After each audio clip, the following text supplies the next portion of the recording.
ایک یہودی نے آقا کو دیکھ لیا تھا، ایک یہودی بچے نے آقا کو دیکھ لیا تھا. اسے کیا ملا؟ ایک یہودی غیر مسلم بچہ ایک مرتبہ اس نے مدینۃ المنورہ میں کونین کے والی صلی اللہ علیہ وسلم کے حسین چہرے کو دیکھ لیا، آقا کے حسن کو دیکھ لیا، چہرہ والضحیٰ کو دیکھ لیا، آقا کی زلفوں کا اسیر ہو گیا، آقا کے پیار کو، آقا کے عشق کو، چہرہ والضحیٰ کو، چہرہ یار کو آئینے دل میں یوں اتار لیا، دل کے آئینے میں یوں اتار لیا کہ آقا کی عشق میں، آقا کی محبت میں ہر وقت روتا رہتا، گریہ زاری کرتا، آقا کو یاد کرتا. ماں باپ کا اکلوتا بیٹا تھا، ایک ہی بیٹا تھا، یہودی تھے ماں باپ اس کے، خود بھی یہودی تھا. ایک مرتبہ آقا کے حسن کو دیکھ لیا، اس کا سودا ہو گیا، بازار مصطفیٰ میں آقا کا دیوانہ ہو گیا، آقا کا عاشق ہو گیا. ماں باپ کو بتایا نہیں، ماں باپ کو اطلاع نہیں دی کہ میں حضور کا عاشق ہو گیا ہوں، حضور سے محبت کرتا ہوں. چپ کے گھر سے چھپ کر کسی بہانے، کبھی بکریاں چرانے کے بہانے مدینۃ المنورہ میں آقا کے حسن کو تلاش کیا کرتا، کبھی مسجد نبوی شریف کے دروازے سے چپ کے آقا کا حسین چہرہ دیکھ لیا کرتا تھا، آقا کے حسن کو دیکھتا، آقا کی عظمتوں کے ترانے الاپتا. ایک وقت گزر گیا، ایک مدت بیت گئی، آقا کا دیدار نہیں ہوا. تمنائے دیدار مصطفیٰ صلی اللہ علیہ وسلم میں بیمار ہو گیا، بیمار عشق مصطفیٰ ہو گیا. اس قدر بیمار ہوا کہ بستر علالت کو اپنا بچھونا بنا لیا، وہ بستر پر آ گیا. ماں باپ پریشان ہیں، حیران ہیں، اسے کیا ہوا، اچانک اسے کیا ہو گیا.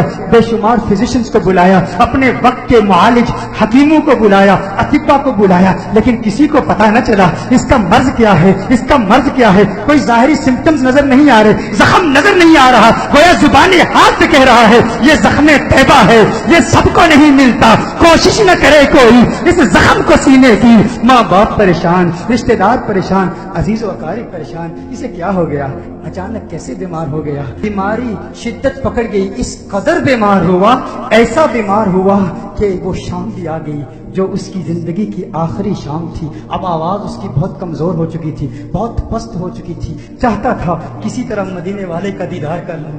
یہودی ہے، ابھی تک ایمان نہیں لایا، آقا کا دیدار کرنا چاہتا ہے. بڑی مشکل سے آواز بلند کرتا ہے میرے والد محترم، میری ایک تمنا ہے، میری ایک آرزو ہے، میری ایک خواہش ہے، آپ پوری کر دیں گے نا؟ والد نے کہا ہے میرے لختے جگر، ہے میری آنکھوں کے تارے، تو میرے دل کا سہارا ہے، تو اس دنیا سے آج جا رہا ہے. معالج، اطباء، ڈاکٹرز نے جواب دے دیا ہے تیرے بچنے کا کوئی امکان نہیں ہے. تیری خواہش کیسے پوری نہیں کروں گا؟ کہا میرے والد محترم، مرنے والے کی خواہش تو دشمن بھی پوری کرتے ہیں، آپ ناراض تو نہیں ہوں گے نا؟ کہا ناراض نہیں ہوتا. تو بتا کیا چاہتا ہے؟ کہا اپنا دل آمنہ کے لال کو دے چکا ہوں، میں محمد عربی کا عاشق ہو چکا ہوں، ان کے عشق میں غائب ہو چکا ہوں. میری ایک خواہش، میری ایک تمنا، میری ایک آرزو، ایک مرتبہ چہرہ والضحیٰ کو دیکھنا چاہتا ہوں، ایک مرتبہ آقا کی حسین زلفوں کو دیکھنا چاہتا ہوں. والد ناراض ہو گیا، والد نے غصہ کیا، ارے ظالم تو کیا کہہ رہا ہے، دنیا سے جا رہا ہے، اپنا دین بھول چکا ہے، کیا کہہ رہا ہے؟ کہا ہے والد محترم، آپ نے وعدہ کیا تھا نا، آپ نے کہا تھا میری آخری خواہش پوری کریں گے. والد نے کہا میں نے وعدہ کیا تھا، تو میرا اکلوتا بیٹا ہے، تیری خواہش پوری کروں گا. آقا کی بارگاہ میں پیغام پہنچایا گیا، رسول اللہ صلی اللہ علیہ وسلم کی بارگاہ میں پیغام پہنچایا گیا. ایک یہودی ہے پر ہے آپ کا دیوانہ، آپ کا عاشق ہے. میرے آقا رحمت للعالمین ہیں، وہ ساری کائنات کے لیے رحمت ہیں، فقط مسلمانوں کے لیے رحمت نہیں، وہ ہر مذہب سے تعلق رکھنے والوں کے لیے رحمت ہیں، فقط انسانوں کے لیے رحمت نہیں، وہ تو نباتات کے لیے رحمت ہیں، وہ تو جمادات کے لیے رحمت ہیں، وہ تو شجرات کے لیے رحمت ہیں، وہ تو جنات و ملائکہ اور ساری کائنات کے لیے رحمت ہیں. میرے آقا کا اندازے دل برانہ دیکھیے. میرے آقا نے صحابہ سے فرمایا صحابہ اٹھو، ایک یہودی ہے پر مجھ سے پیار کرتا ہے، دنیا سے جا رہا ہے، آؤ اس کے پاس چلتے ہیں. میرے آقا یہودی بچے کے گھر میں چلے جاتے ہیں. وہ یہودی بچہ آقا کا انتظار کرتے کرتے اب اس کی آنکھیں بند ہو چکی تھی. والد اس کے قریب کھڑا تھا. والد نے کہا ہے میرے لختے جگر، ہے میرے بیٹے، آنکھیں کھول، آنکھیں کھول، آنکھیں کھول، دیکھ تیرا پیار آ گیا ہے، دیکھ تیرا محبوب آ گیا ہے. ارے جس کے دیدار میں تو راتوں کو روتا رہتا تھا، آج دیکھ تیرا محبوب آ گیا ہے. اس کی جاتی ہوئی روح گویا اپنے محبوب کا نام سن کے لوٹ آئی. آنکھیں کھولتا ہے، آقا کا چہرہ دیکھتا ہے، آقا سے عرض کرتا ہے، کہتا ہے یا رسول اللہ صلی اللہ علیہ وسلم، آقا آپ کا حسین بھی چہرہ دیکھنے کا خواہش مند تھا، آج دیدار ہو گیا۔ ایک تمنا، ایک آرزو، یا رسول اللہ میرے پاس کوئی نمازیں نہیں ہے، میرے پاس کوئی روزے نہیں ہے، کوئی عبادت نہیں کی، متقی نہیں ہوں، قرآن کا قاری نہیں ہوں، کچھ بھی نہیں ہے، فقط آپ کا پیار ہے۔ یا رسول اللہ کیا میری نجات کا امکان بھی ہے؟ کیا میری نجات بھی ہو سکتی ہے؟ یا رسول اللہ کیا مجھے بھی مغفرت کا پروانہ مل سکتا ہے؟